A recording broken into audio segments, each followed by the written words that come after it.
I don't think it has anything to do with privilege, because we can be given the same opportunities, as whether how I take it is different. You know what I'm saying?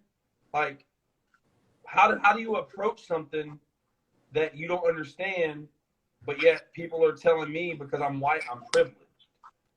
Like, I don't understand how my color has me being privileged. So I can go out and get shot just as easy as anybody. So that's what I'm saying. Like, I don't understand that part. Now, so to me, and I'll let Anthony touch on it after. To me, everything has there's privileges to being a woman, there's disadvantages to it. There's privileges to being black, there's disadvantages to it. So I do think there is privileges to everything. And I think there's a difference between opportunity and privilege. When people say things like, okay, that's white privilege, it is to me, at least in my opinion, it's talking about certain sectors of the world. You know, it's talking about how, for instance, which I will never say this on live ever again because I don't really put my real name out there. My real name is Lafayette Cooper. When I put in a application, you know what color I am. There ain't no ifs, ands, but on what color finna show up. You know what I mean? So, and you know, and we're talking about college graduates. If you look at the stats with a black sounding name, so me, correct. I'm 50% less likely to even get a call back, let alone, you know, the job. So it's little sectors like that. Do I think, you know, that my life was just so much harder? Because here's the thing, me and Anthony talk about it. Me and Anthony are privileged because we are from a two-parent household. We have a lot of friends that don't have that. You know, so there's privileges in everything. I just think, Anthony, I'm trying to formulate the rest of it. Anthony, pick up what I'm doing. So pretty much it's kind of like, I look at it like this. Everybody has an opportunity. There's a thing called opportunity and chances. Everybody, it is different. A lot of people think like, a lot of people think opportunity and chances run together, but they actually don't. Everybody has a chance to hit the lottery. Everybody has a chance to own a business. Everybody has a chance to go to college. Everybody has all these chances and stuff like that. Some people chances higher than others, but everybody has a chance. Now, the difference is, what is your opportunity compared to, because at the end of the day, like for example, I'm not gonna have an opportunity compared to do certain things that Bill Gates kids can do. You know what I'm saying? Or my friends down the street can do. It all depends on the color of my skin, my sex, my you know, how much money income I have, the people we know, and politics, power, stuff like that. So I think a lot of white friends, they take it as in, and I think they take it as in, like we're saying, like having white privilege.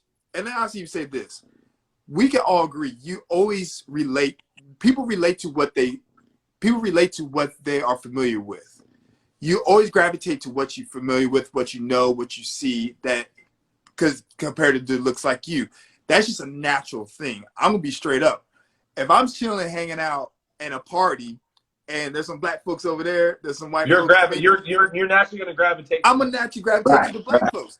It's not saying I hate the white folks, but guess what? They look like me. So guess what? We're gonna have some similarities together. We're gonna have in common. So I think that's the biggest thing, where when it starts coming to job opportunities and certain things, where when a black guy comes in, a white guy comes in, if that owner is white, and we're not saying like, hey, this guy's racist or anything, or he hates the black guy or whatever, but more than likely you gravitate to what you like, what you know, everything that's similar to you.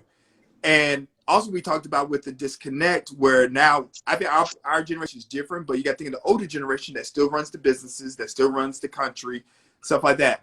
A lot of them don't deal with a lot of black folks. I remember one of my, man, it was crazy. One of my friends, we were talking about it. They never dealt with a black person until they moved out, until they went to college. Never dealt with it. They saw black people on TV.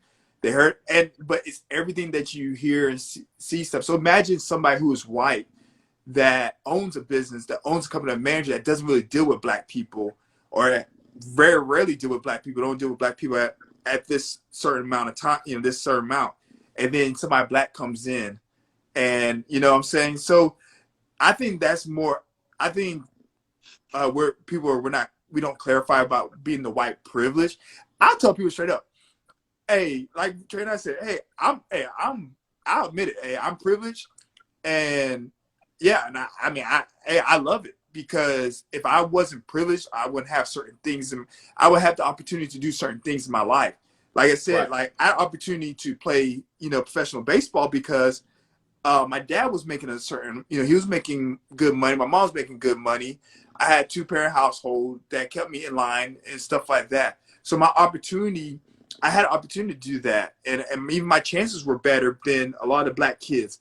I'm pretty sure there were some black kids that were more talented than me in baseball, but guess what? Like, because of their situation, they didn't have those opportunities to express those and do those things.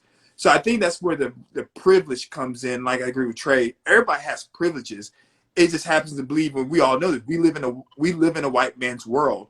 So Right. if you are the majority, then if you own the majority of the businesses, you run majority of the money, all this majority, guess what? A lot of things are going to go to what you want. That's going to gravitate towards you and stuff like And that. because So, I've which had is this, not a sorry bad to cut thing. you off, Anthony. Sorry to cut you off, my fault. But because I've had this conversation before, I can understand where Phil and some people come from when they hear what you hear. Because I had a white person straight up tell me, what you hear is, oh, I had it easier than you. And it's like, that's not, I didn't have to work hard for what I got. And then that's not the case at all. We're not saying, oh, you had it easy, you had to work, it was just given to you on a silver platter. No, that's not the case. Like I said, my financial situation, I had certain privileges that white people didn't have. But So so I fully agree with that. Go ahead. can we all three agree that it's not a race privilege, it's a wealth privilege? Nah, There I are don't think so. privileges to race, though. I think wealth is a privilege as well. Yeah. But like I said, the whole my name being Lafayette Cooper, like if you don't know me, you don't see me, I don't get a chance to present myself, talk to you, and I just ship over a resume, and my resume is next to Bob. I'm sorry, that's super The most generic. common white name. Right, I just think the first name I can think of. Who Like, names their kid Bob anymore? Bobby. You know what I'm gonna think of? I'm gonna think of some old ass dude.